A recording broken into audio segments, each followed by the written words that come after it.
Have you ever looked at your dog and felt like they were trying to tell you something important, but you just couldn't figure out what it was? Most dog owners believe they know their dogs well. They feed them, walk them, cuddle with them, and call them their best friends. But here's the truth that most people never realize. Your dog has an entire emotional world happening right beneath the surface, full of needs, feelings, and quiet messages, and almost none of it is being heard. Today, we're going to change that. Because if your dog could sit you down and talk to you, really talk, here is everything they would want you to know. The first thing your dog desperately wishes you understood is that silence is one of their greatest gifts, and most owners are unknowingly taking it away. We live in a loud world.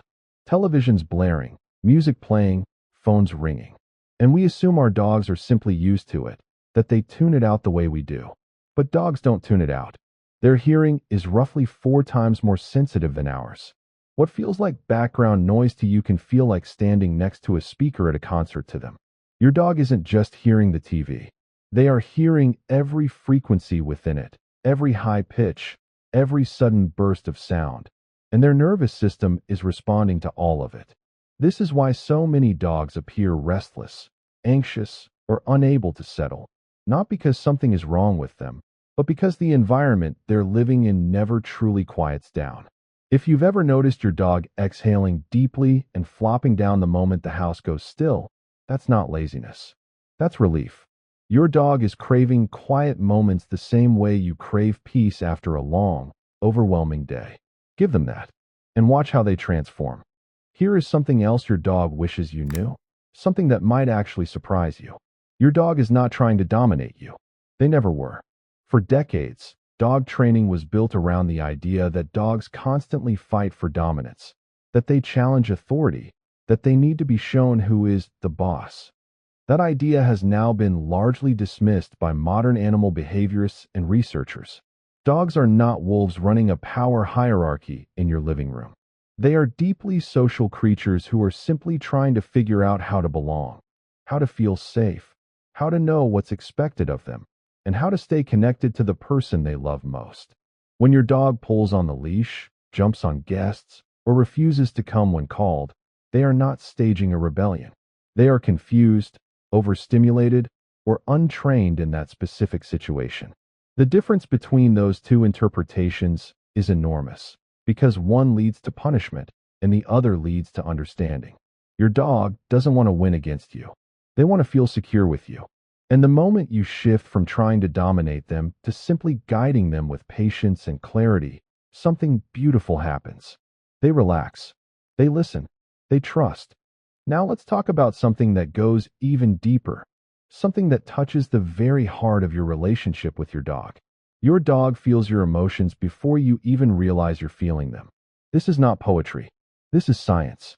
Research from the University of Naples and several other institutions has confirmed that dogs can detect changes in human cortisol levels, the hormone associated with stress, simply through their sense of smell. Before you've consciously registered that you're anxious, before your voice has changed or your body language has shifted, your dog already knows. They have known for minutes. Think about what that means. Every argument you've had, every anxious night, every moment of silent grief, your dog was already aware of it. And they were already responding, pressing against your leg, resting their chin on your knee, staying close in that calm, steady way that you probably thought was just coincidence. It was never coincidence. It was devotion. Your dog isn't just emotionally aware. They are emotionally responsive in a way that very few creatures on earth are. And what they wish you understood is this. When they come to you in your darkest moments, they are not looking for attention. They are offering something.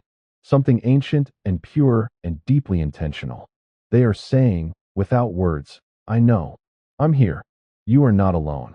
Here is something else your dog would tell you if they could, and this one is harder to hear.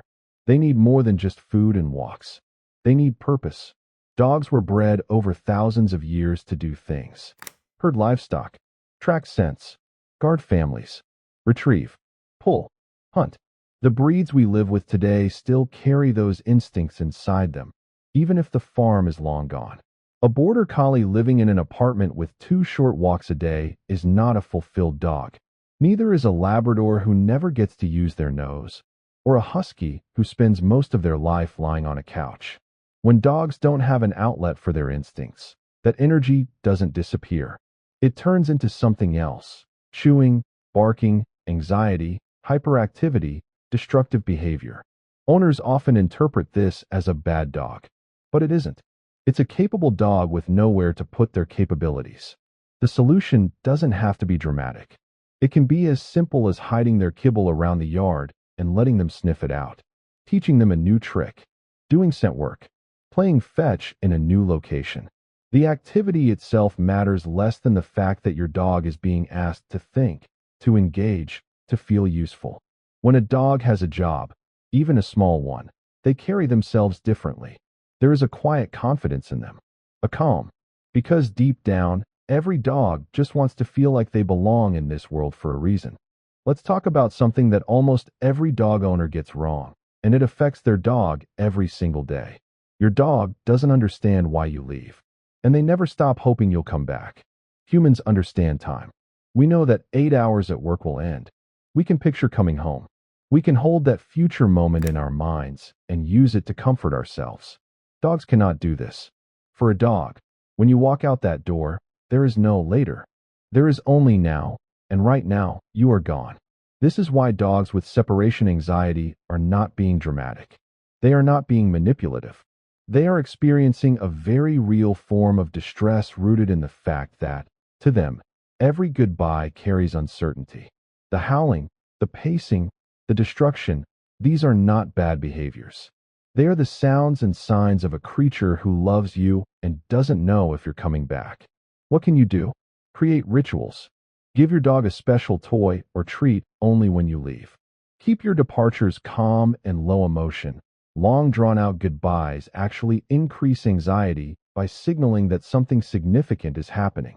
And when you return, let your dog settle before you engage. Give them a moment to process that you're back, that the world is safe again. And above all, understand this. Every single time you walk back through that door, your dog experiences something close to joy. Pure, uncomplicated, overwhelming joy. You are the best thing that happens to them every day. Not once in a while. Every single day. There is one more thing your dog wishes you understood, and it might be the most important thing of all. They are watching you grow old, and they feel it.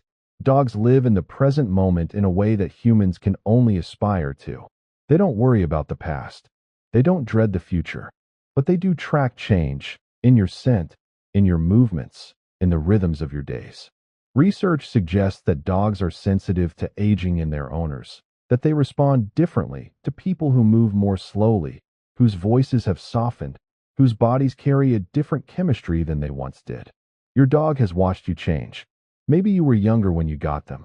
Maybe life looked different. And through every chapter, every hard year, every loss, every moment of joy, they were there. Steady, present, unconditionally yours. They don't need you to be your best self.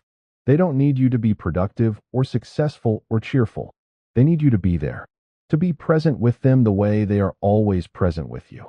Because here is what your dog truly knows, what they have always known, that we spend most of our lives trying to learn. The only moment that matters is this one. The warm room, the familiar scent, the person they love sitting close. That is enough. That has always been enough. If your dog could speak, they wouldn't ask for bigger meals or longer walks or more toys. They would ask for something much simpler. They would ask you to slow down, to notice them, to understand that when they press their nose into your hand, they are not begging. They are choosing you. Deliberately. Out of all the complicated, confusing things in their world, they choose you. They would tell you that they forgive you for every time you were too busy, for every walk that was too short, for every night you fell asleep before you gave them the attention they waited quietly all day for. Because that is the extraordinary thing about dogs. They don't hold it against you. They wake up every single morning and start fresh, full of hope, full of love, full of faith that today will be a good day because you are in it. The least we can do is try to understand them half as well as they understand us. If this video made you see your dog a little differently, if it made you want to go find them right now and just sit with them for a while, then share it with someone who loves a dog. Because every dog out there deserves an owner who truly gets them. And your dog? They already think you do. That's all for today on Petzen. If you enjoyed this video, make sure to like, share and subscribe, and hit the bell icon so you never miss our next upload.